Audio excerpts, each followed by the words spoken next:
BJP বা নরেন্দ্র মোদীরা ওদের শেষ চালটা চেলে দিয়েছে, আর ওদের হাতে দান নেই।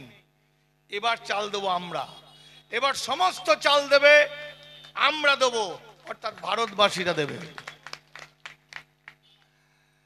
এতক্ষণ এই যে মিটিং এর মধ্যে থেকে আপনারা অত্যন্ত গুরুত্বপূর্ণ কথা শুনেছেন। এই পূর্ববর্তী বক্তা এবং আমাদের প্রত্যেকেই অত্যন্ত গুরুত্বপূর্ণভাবে আপনাদের বলেছেন যে কি অবস্থায় আছি এবং দেশটা কিরকম চলছে।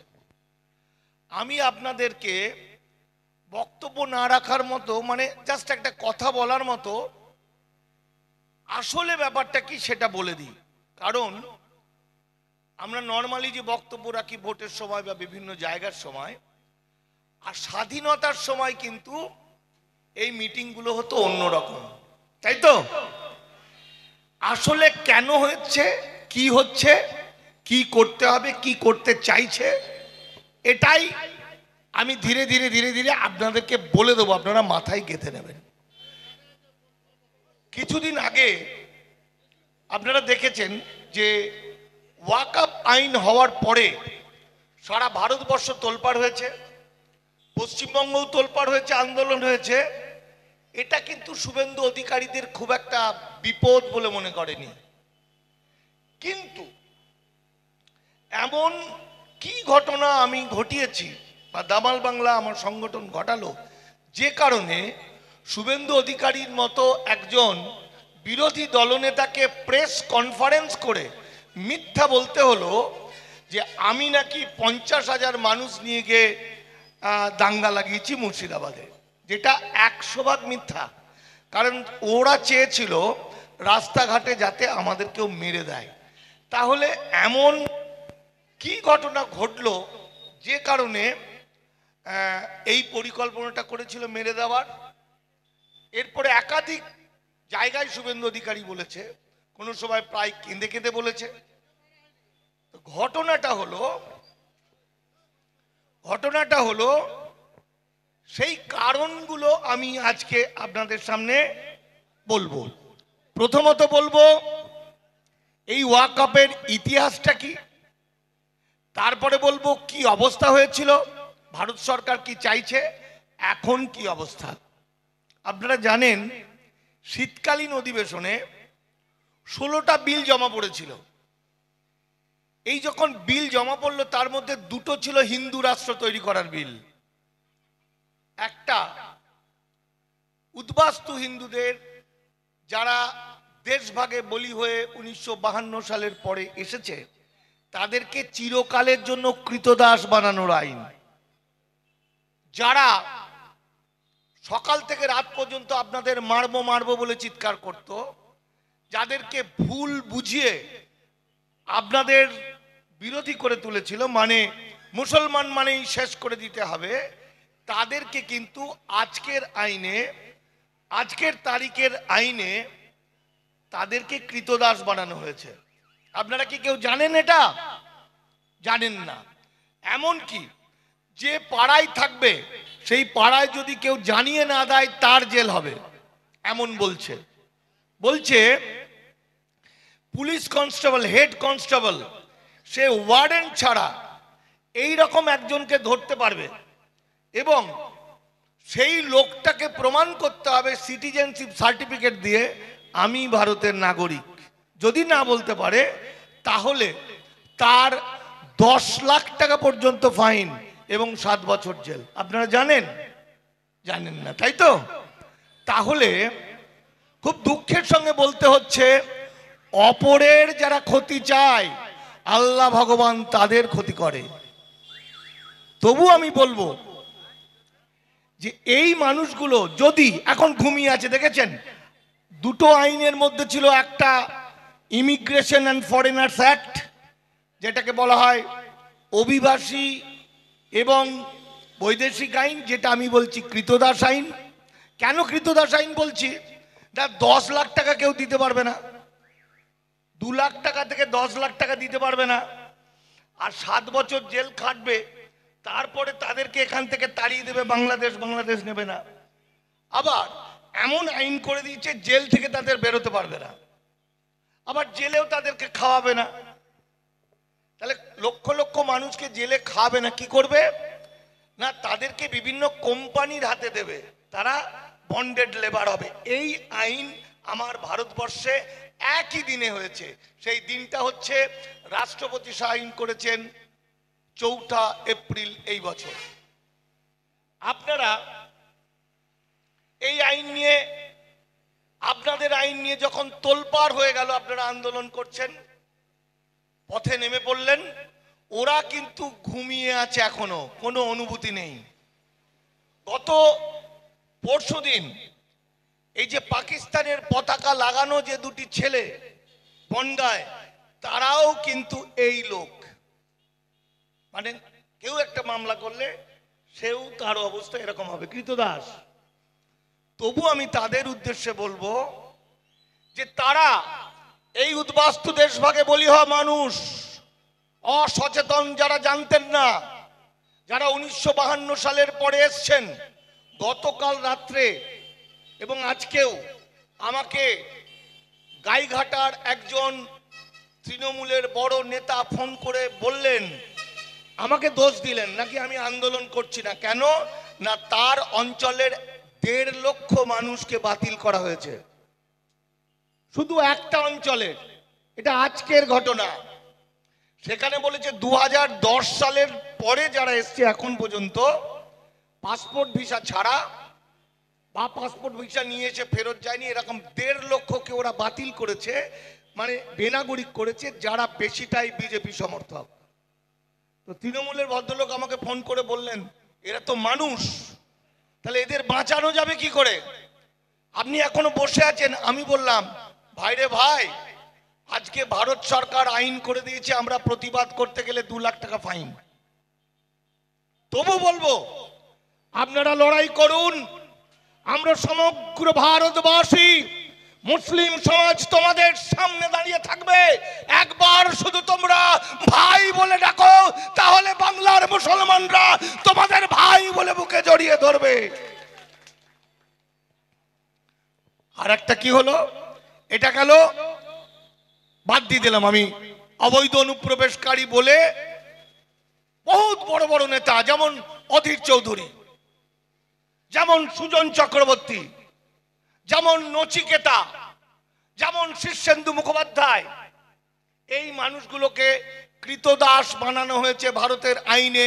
মোবাইল খুলে আপনারা দেখবেন ইমিগ্রেশন অ্যান্ড ফরেনার্স অ্যাক্ট, যেখানে বলছে ওই 1952 সালে যারা পাসপোর্ট ভিসা নিয়ে ঢোকেনি, এখানে এসে পাসপোর্ট ভিসা বা ভোটার কার্ড করেছে, তাদের 7 বছর পর্যন্ত জেল অথবা এবং 10 লাখ টাকা পর্যন্ত ফাইন, তারপর পুশব্যাক। আর যারা এখনো পর্যন্ত ভোটার কার্ড আধার কার্ড করতে পারেনি, তাদের 5 বছর জেল, 5 লাখ টাকা ফাইন। আর যারা সই করেছিল তাদের কাগজে, তাদের 5 বছর জেল। আর যে গাড়িতে চেপে এসেছিল তাদের 2 লাখ টাকা ফাইন। তাহলে একটা চলে গেল হিন্দু রাষ্ট্রের কৃতদাস দরকার, এরা হয়ে গেল কৃতদাস। আর একটা অংশ মুসলমান, এই মুসলমানদেরকে হিন্দু করতে হবে। বোঝা গেল গল্পটা, যেটা 4 বছর ধরে 7 বছর ধরে বলছিলাম। আমি আজকে কাল থেকে একটা বই লেখা শুরু করেছি, বইটার নাম হচ্ছে ইসলাম থেকে হিন্দুত্বকরণ, ওয়াকাফ একটি পদ্ধতি। বোঝা গেল, ওয়াকাফ আন্দোলনের মধ্য দিয়ে, এই আইনের মধ্য দিয়ে হিন্দু মুসলমানদেরকে হিন্দু করা হচ্ছে, যেটা আগেও বলেছি এখনো বলছি। আমি ধীরে ধীরে ব্যাখ্যা করব কেন কিভাবে। গত 2 বছর আগে আমি এখানে এসেছিলাম, নাকি 1 বছর আগে, তখন বলেছিলাম যে আমাদের দেশে এক দেশ এক আইনের নাম করে অভিন্ন দেওয়ানি বিধি বা ইউসিসি হচ্ছে। মানুষ বিশ্বাস করেনি। আজকে ভারতবর্ষের 3টে রাজ্যে চালু হয়ে গেছে, গুজরাট এবং উত্তরাখণ্ড এবং আসামের কিছু। এই যে নানাতো খালাতো ফুপুতো ভাই বোনের বিয়ে আর হবে না, আইন হয়ে গেছে। নামাজ আজান জাকাত রোজা চলবে না, এগুলো হয়ে গেছে। পশ্চিমবঙ্গ রাজি হচ্ছে না, তাই পশ্চিমবঙ্গ হচ্ছে না। কিন্তু কতদিন এই শুভেন্দুদের মতো মহা দানবদের হাত থেকে পশ্চিমবঙ্গকে রক্ষা করা যাবে, আমাদের এবার ভাবতে হবে। তাহলে ওটা গেল। একদিকে হয়ে গেছে ইউনিফর্ম সিভিল কোড, যেখানে নামাজ আজান জাকাত রোজা সব যাবে। শুধু তাই নয়, হিন্দুদের হিন্দু কোড চলে যাবে। আজকে 1400 1500 1600 বছর আগে বিশ্ব নবী তিনি যে আশীর্বাদ করেছিলেন, তার দয়ায় নারীরা স্বাধীনতা পেয়েছিল। আজকে মিথ্যা করে প্রচার করা হয় যে মুসলমানদের মেয়েরা খুব অত্যাচারিত, কিন্তু ইসলাম মুসলমান মায়েদের সবচেয়ে মাথায় রেখেছিলেন, সম্মান জানিয়েছিলেন। ইসলাম নারীকে সম্মানিত করেছিলেন যে পৃথিবীর শ্রেষ্ঠ আমাদের জননীরা। আর মনুস্মৃতি যে হিন্দু শাস্ত্র, তাতে বলছে নারী নরকের দ্বার, নারী শূদ্রাণী, নারী পাপ জনী, তাই নারীকে কখনো মুক্তি দিতে নেই। কারা বলছে? হিন্দু মনুস্মৃতিতে। এরা কিন্তু প্রকৃত হিন্দু নয়, যেটা আগের বক্তারা বললেন। প্রকৃত হিন্দু অনেক উদার, তারা অনেক মানবিক, তাদের সঙ্গে কোনো ভেদ নেই হিন্দু মুসলমানের। যাই হোক, তাহলে ইউসিসির মাধ্যমে ওটা হয়ে আছে। যে কোনো দিন ৭২তম আইন পরিষদের মাধ্যমে ওটা করে নেওয়া হয়েছে, পশ্চিমবঙ্গ রাজি হচ্ছে না। ওটা আবার আইনের রূপ দিয়ে কিছুদিনের মধ্যে আসবে। তাহলে মুসলমানরা নামাজ আজান জাকাত রোজা করতে পারবে না। হিন্দুদের ছোট জাত বড় জাত বিয়ে নিষিদ্ধ। হিন্দু মেয়েদের লেখাপড়ার অধিকার থাকবে না। হিন্দু মেয়েদের চাকরির অধিকার থাকবে না। হিন্দু মেয়েরা বাবার সম্পত্তি পাবে না। আজকে বুক ফুলিয়ে বলতে হয়, হিন্দুদের যে মেয়েদের বাঁচার জন্য যে আইন বাবা সাহেব আম্বেদকর করেছিলেন, সেই আইন মুসলমানদের ক্ষেত্রে বিশ্ব নবী করে গেছিলেন শত শত শত শত বছর আগে। যখন একটা বাচ্চা ভূমিষ্ঠ হয়, বেশিরভাগ ক্ষেত্রে মা বাবা তাকে বড় করছে, ছেলে কিশোর হচ্ছে। কিশোর হওয়ার পরেই এই ব্রাহ্মণ্যবাদীদের কৌশল এমন শেখানো হয়, মুসলমানরা গরু খায়, গরু ভগবান। মুসলমানরা চোর ডাকাত খুনি। ফলে মুসলমান সম্পর্কে একটা আতঙ্ক তৈরি করে দেওয়া হয় এই হিন্দু বেশিরভাগ মানুষের মধ্যে। যে সময় আমার হিন্দু ঘরের ছেলেমেয়েরা স্কুলে মানবতার কথা শিখছে, ভ্রাতৃত্বের কথা শিখছে, আর গ্রামে এসে বাড়িতে এসে সারাদিন পাড়ার লোকেরা চেনা জানা লোকেরা মুসলমানদের প্রতি ঘৃণা শেখাচ্ছে, তখন আমার মুসলমান ঘরের সন্তানরা ওইটুকু বাচ্চা ছেলে কুরআন শরীফ নিয়ে মানবতার কথা শিখছে, শান্তির কথা শিখছে, ভালোবাসার কথা শিখছে, দেশপ্রেমের কথা শিখছে। তাই ভারতবর্ষকে চিরকাল বিপদের হাত থেকে বাঁচিয়েছে মুসলমানরা। সমুদ্রের মতো রক্ত ঢেলে উজাড় করে দিয়েছে অর্থ দিয়ে সমস্ত কিছুকে। আর আজ সেই মুসলমানদের চিরকালের জন্য এরা চতুর্থ শ্রেণীর নাগরিক, মানে বর্ণ ব্যবস্থা। ধরুন হিন্দু রাষ্ট্র হলো, এক সময় বাঁচার জন্য হিন্দুদের একটা অংশ ব্রাহ্মণ্যবাদের অত্যাচারীর হাত থেকে বাঁচতে মুসলমান হয়েছিল। আজকেও এই ব্রাহ্মণ্যবাদীদের অত্যাচারে বাঁচতে হিন্দু হয়ে গেল। তাহলে হিন্দুর মধ্যে কোন জাত হবে?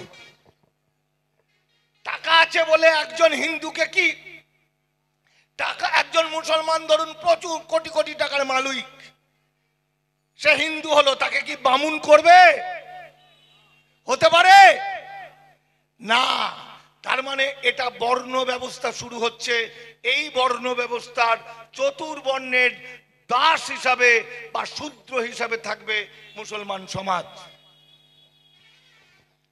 আপনারা জানেন একদা এই ভারতবর্ষ ছিল বৌদ্ধদের মূলনীতি ছিল তারা যুদ্ধ বিগ্রহ ছেড়ে দিয়েছিলেন।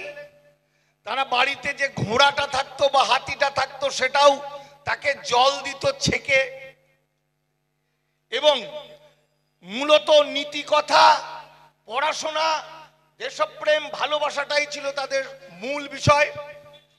তাই এই বৌদ্ধ জাতিকে নৃশংসভাবে হত্যা করেছিল ব্রাহ্মণ্যবাদীরা, আজকের যারা আরএসএস এদের উত্তরসূরিরা। অসংখ্য বৌদ্ধ ভিক্ষুকের গলা কেটে স্রোতস্বিনী নদীতে ভাসিয়ে দিয়েছিল, সরজু নদীতে।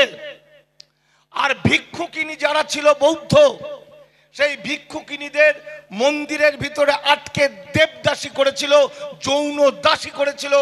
ব্রাহ্মণ পুরোহিতরাকে অত্যাচার করত সেই মায়ের উপরে।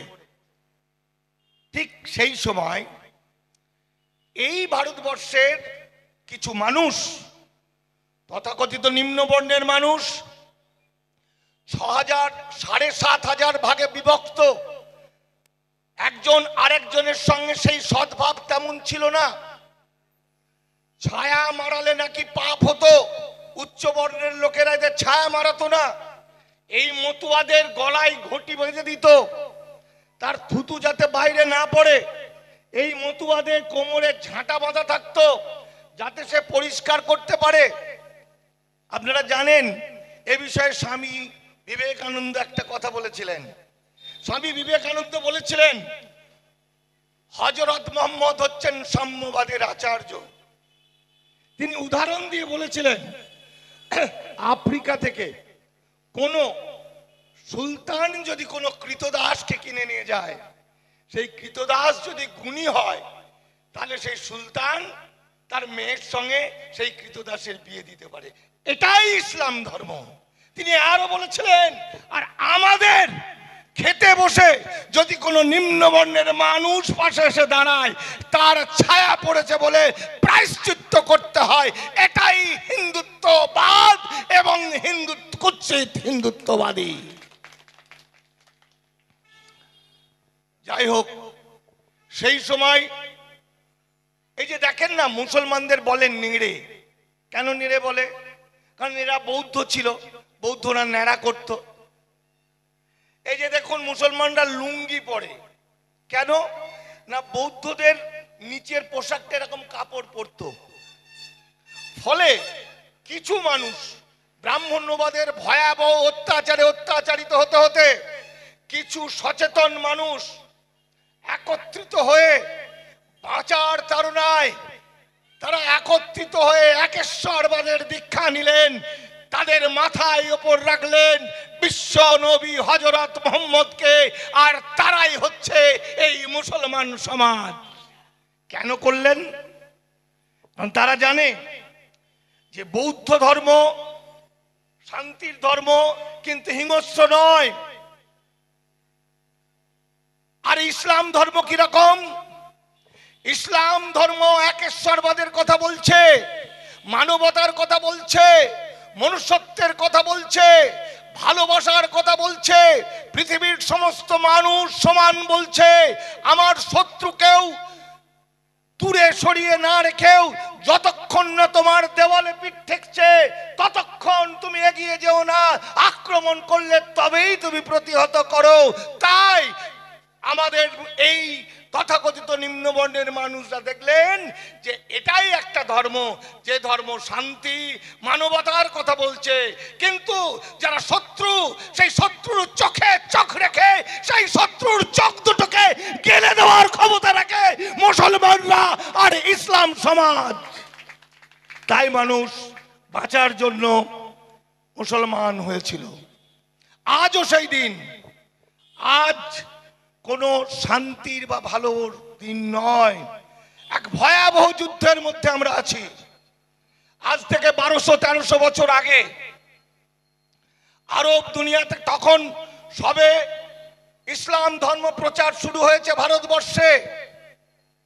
আরব দুনিয়ার ব্যবসাদাররা মক্কা মদিনা থেকে যে জাহাজ নিয়ে আসতো সমুদ্র পথে, সেই জাহাজের মধ্যে ইসলামিক ধর্মগুরুরা, ইমাম, মুয়াজ্জিন, আমাদের কি বলে যত সব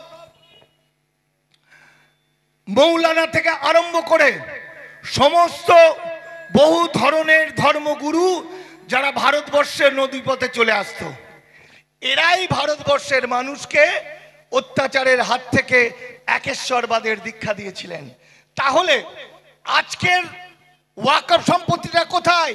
সেই 1200 বছর আগে হিসাব করুন।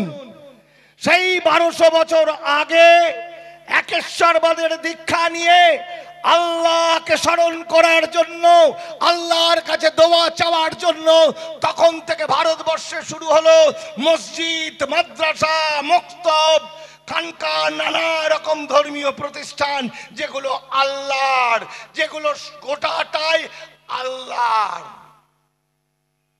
আজকে বলছে তাহলে গোটা ভারতবর্ষে ছড়িয়ে ছিটিয়ে আছে যেগুলো কত বছর ধরে, শত শত শত শত বছর ধরে, সেইগুলো থেকে যদি উচ্ছেদ করে দেওয়া যায় মুসলমানদের যে ইউনিটি, মুসলমানদের যে জোশ, মুসলমান সমাজের যে একত্রিততা, সেটা আসলে ওই আল্লাহর ঘরকে কেন্দ্র করে, অর্থাৎ ওই মসজিদকে কেন্দ্র করে। কারণ মসজিদে মানুষ নানা বর্ণের, ধনী দরিদ্র মুসলমান ভাইরা সকলে একসঙ্গে মসজিদে আসে, কাঁধে কাঁধ লাগিয়ে ঈশ্বরকে ডাকে, সাধনা করে। এই যে ইউনিটি, এই ইউনিটিটাকে ভাঙতে গেলে মসজিদটাকে নিয়ে নিতে হবে। আজকে শহরে, কলকাতা শহরে দেখেছেন পরিবারগুলো কেমন টুকরো টুকরো হয়ে গেছে। আমাদের হিন্দুদের মাজা ভেঙে দিয়েছে ওই 51বর্তী পরিবার ধ্বংস হওয়ার পর থেকে। আর মুসলমানরা এক ডাকে হাজার হাজার, কেন লক্ষ লক্ষ মানুষ নেমে আসতে পারে শুধু ওই আল্লাহর নামাজ আর আল্লাহর মসজিদ থেকে ডাক দিলে। ফলে তো এই আইন এমন একটা আইন, আজকে আপনারা বলুন যে এই আইনটা যখন তৈরি হলো, যখন আইনটা মন্ত্রী পরিষদে পাশ হলো, তখন মুসলমানের লিডাররা চুপ করে থাকলো কেন? যখন জেপিসি রিপোর্টের সময় মাসল পাওয়ার দিয়ে এই আইনটার আনার জন্য নানা রকম ষড়যন্ত্র করলো, তখন মুসলমান লিডাররা চুপ করে থাকলো কেন? শীতকালীন অধিবেশনে যখন আইনটার বিল জমা পড়লো, তখন কোনো আন্দোলন হলো না কেন? তারপর যখন সব শেষ, তখন বলছে পথে নেমো কেন? তাহলে কি এই মুসলমানদের ভিতরেও আরএসএস বিজেপির লোক আছে? ওদের চিহ্নিত করতে হবে, যারা কোটি কোটি মানুষকে রাস্তায় গুলির মুখে নামিয়ে দিল। খুব ভালো করে ভাবতে হবে, আত্মসমালোচনাও করতে হবে। এই আন্দোলন কোনো রাজনৈতিক দলের ভোট পাওয়ার বা সরকারে আসার আন্দোলন নয়। এই আন্দোলন কারো এমএলএ, এমপি বা অন্য কোনো মন্ত্রী হওয়ার আন্দোলন নয়। এই আন্দোলন সমগ্র মানুষের আন্দোলন। এই আন্দোলন হিন্দু, মুসলমান, বৌদ্ধ, খ্রিস্টান, জৈন প্রতিটি মানুষের আন্দোলন। কারণ ওয়াকফ সম্পত্তির অধিকারী, ওয়াকফ সম্পত্তি থেকে লাভবান হয় প্রতিটি মানুষ। কি বলছে আইনে? আইনে বলছে, আমরা সবাই কি জানতাম? কোনটা প্রচার হলো সেই সিএ আইনের মতো মুসলমানরা নাগরিকত্ব পাবে না, হিন্দুরা পাবে। ওটা নিয়ে তোলপাড় হতে থাকলো। আসলে ওটাই একটা ঢপ, যেটা এই এখন কৃতদাস আইনে বোঝা গেল, যেটা আমরা দীর্ঘদিন ধরে বলছিলাম। আর ওয়াকফ আন্দোলনের ওই যে ওয়াকফ কমিটির মধ্যে হিন্দু ঢুকিয়ে দেওয়া হচ্ছে, ওই যে মাথার উপর একটা ডিএমকে বসিয়ে দিচ্ছে, আন্দোলনটার বক্তব্যটা ওই দিকে ঘোরাফেরা করতে লাগলো। কিন্তু মূল গল্প কোনটা?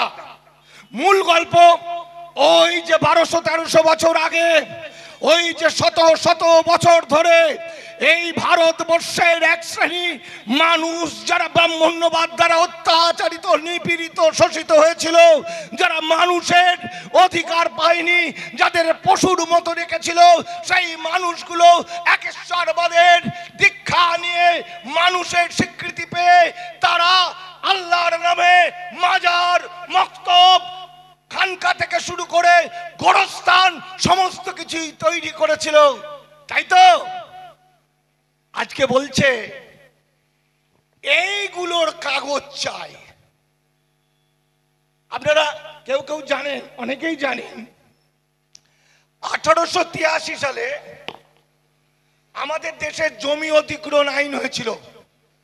তখন ভারত সরকার জানতো, ব্রিটিশরা জানতো ভারতীয়রা সব পারে, খালি ডকুমেন্ট রাখতে পারে না। তো সেই সময় বলেছিল জমির কাগজ চাই, অথবা জমিদার ট্যাক্স নিয়েছে তার কাগজ চাই। সেই সময় আমার ভারতবর্ষের আদিবাসী সমাজ, নিপীড়িত সমাজ, এসসি এসটি ওবিসি সমাজের লক্ষ লক্ষ বিঘে জমি সরকার নিয়ে নিয়েছিল। সেই থেকে সেই মানুষগুলো চিরকালের জন্য ভূমিহীন হয়ে গেছিল। আজও তারা ভূমিহীন। ঠিক একই পদ্ধতিতে আইনটা করেছে 2023 সাল পর্যন্ত এই ওয়াকফ সম্পত্তি যারা রেকর্ডভুক্ত করেনি আর করার সুযোগ নেই।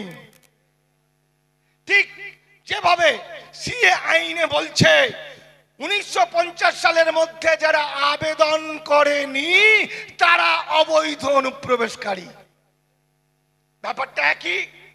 আর আমরা ছুটে গেলাম ওই ওয়াকফ বোর্ড। দেখুন, ওয়াকফ বোর্ডের ভিতরে দুর্নীতি, ওয়াকফের সম্পত্তি চুরি করা, ওয়াকফ সম্পত্তি যত টাকা হয় তাতে আমার ভারতবর্ষ কেন এরকম 4টে ভারতবর্ষের মুসলিম সমাজ ভালো মন্দ খেয়ে দিয়ে লেখাপড়া করে বড় বড় মানুষ হয়ে যেতে পারে, সেগুলো হয়নি। বাদ দিন, আমার হাত যদি নোংরা ঘাটে, আমার হাতটা কেটে দিলেই কি সমস্যার সমাধান হয়ে যাবে? তাহলে আমার ওয়াকফ সম্পত্তির যদি গোলমাল থাকে, যদি সেই টাকা পয়সা দুর্নীতি হয়, তাহলে তার ব্যবস্থা হবে। তার জন্য আমার গোরস্থানটা নিয়ে নেবে কেন? কারা নিচ্ছে? ওরা ওই কুলাঙ্গার নরখাদকের দল আমার গোরস্থান, আমার মসজিদ, আমার খানকা, আমার মাদ্রাসা, আমার আল্লাহর সমস্ত সম্পত্তি নিয়ে নেবে। তাই আল্লাহর সৈনিকরা বুক দিয়ে লড়াই করে রক্ষা করবে, করবে, করবে, করবে। চালাকিটা ধরতে পেরেছেন? 99 অন্তত 95 সম্পত্তি নিয়ে নেবে। আইনটা হওয়ার পরের দিন আনুষ্ঠানিকভাবে 22 না 20 একর গোরস্থান, কবরস্থান নিয়ে নিয়েছে উত্তরপ্রদেশ সরকার। বহু মসজিদ ভেঙে দিয়েছে, নিয়ে নিয়েছে। তাহলে যে গোরস্থানটা নিয়ে নিল সেই অঞ্চলের মানুষ কোথায় কবর দেবে? তার মাটি কোথা থেকে আসবে? তার বাপ, তার বাবা, তার বাবা, তার মা, তার মা সাহিত্য আছে যে মাটির মধ্যে, সেই মাটি আর তার নয়, সেটা নরেন্দ্র মোদী, অমিত শাহ। ভাবুন কাণ্ড। ফলে এরা বাধ্য হয়ে পড়াবে। মসজিদে নামাজ পড়তে পারবে না, কারণ মসজিদের জমির সেই কাগজটা নেই। তাহলে মসজিদে নামাজ পড়তে না পারলে রাস্তায় নামাজ পড়তে পারবে না, সেখানেও ইট দিয়ে থেতলে দেবে। বা গুলি চালিয়ে মেরে দেবে। এখানে মাদ্রাসা মক্তবগুলোও সব বন্ধ হয়ে যাবে। আর এই খবর আমরা পাবো না। সমস্ত মিডিয়া আস্তে আস্তে আস্তে এই খবরগুলো চেপে যাবে। ফলে আমরা কখন বাঁচার জন্য মানুষ তখন আল্লাহর কাছে কয়েকবার প্রার্থনা করে বাঁচার জন্য মানুষ যা করে তাই করবে। এটাই কৌশল। কি ঠিক বলছে না ভুল বলছে? তাহলে 95% বা 90% ওয়াকফ সম্পত্তি নিয়ে নেওয়ার পরে যে 5 ভাগ জমি থাকবে, এই যেমন বৌদ্ধদের সব নিয়ে নিয়েছে। এই যে পুরীর মন্দিরটা ছিল বৌদ্ধ বিহার। সাউথ ইন্ডিয়ায় বড় বড় মন্দিরগুলো সব বৌদ্ধদের ছিল। তাহলে বৌদ্ধ বিহার শিক্ষা প্রতিষ্ঠানগুলো ব্রাহ্মণ্যবাদীরা নিয়েছে মন্দির করার জন্য।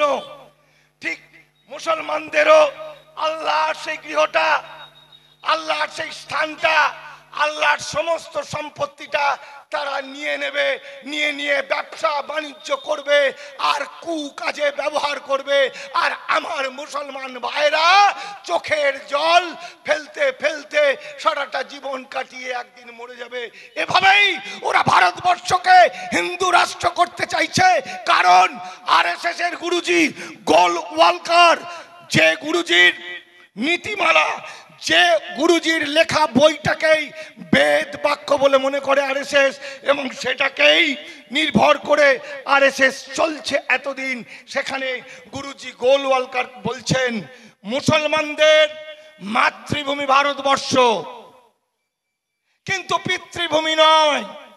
আর এরা মুসলমানদেরকে ঘৃণা করে, ভালো চোখে দেখে না। একটা বাচ্চা যখন ব্রাহ্মণ হয়, পৈতে নেয়, তখন তার মাকে সেই বাচ্চাটাকে প্রণাম করতে হয়। এটাই ওদের শিক্ষা। ফলে মা হলো নিচু, মা হলো পাপজনী, মা হলো নরকের দ্বার। তাই বলছে ভারতবর্ষ মুসলমানদের মাতৃভূমি, কিন্তু পিতৃভূমি হচ্ছে আরব দুনিয়া। তাই মুসলমানরা যদি নিজেদের ধর্ম ত্যাগ না করে, নিজেদের পোশাক আশাক না ছাড়ে, মুসলমানরা যদি তার টুপি না ছাড়ে, লুঙ্গি না ছাড়ে, দাড়ি না ছাড়ে, তাহলে হিটলার যেভাবে আর জার্মানির 60 লক্ষ ইহুদিকে ধ্বংস করেছিল, খুন করেছিল, মেরেছিল, সেই একই অবস্থা করবে ওরা ভারতবর্ষের মুসলমান সমাজকে। এটাই আরএসএস এর নীতি, এটাই আরএসএস প্রয়োগ করছে, এটাই শুভেন্দু অধিকারী প্রয়োগ করছে। তাই চিৎকার করে বলুন, ভারতবর্ষ এই সংবিধান আমাদের রক্ষা করতেই হবে এবং এই ভয়াবহ যুদ্ধে আমাদের জয়লাভ করতেই হবে। এই হিন্দু মুসলমান সকলে মিলে এই ভয়ঙ্কর দিনে আমাদের কাঁধে কাঁধ মিলিয়ে লড়াই করতে হবে। পাড়ায় পাড়ায়, গলিতে গলিতে, মোড়ে মোড়ে, সমস্ত জায়গায় ছোট ছোট মিটিং করে আবার একটা স্বাধীনতার লড়াই করতে হবে। আর এই স্বাধীনতা ভারতবর্ষের ব্রিটিশ খেলানোর স্বাধীনতা থেকে অনেক অনেক কঠিন, অনেক ভয়ঙ্কর। কারণ এই স্বাধীনতায় প্রাণ যাবে ব্রিটিশ যুগে যত প্রাণ গিয়েছিল তার চেয়ে অনেক বেশি। আমি আজকে এখানে শেষ করছি আমার কথা। প্রতিদিন বক্তব্য রাখতে যাই, এই যে সত্যিটা বলে দিলাম, আরএসএস এর নীতি, এটা হিন্দু রাষ্ট্র, কায়দা করে হিন্দু করা হবে, এইটা ওরা মেনে নিচ্ছে না।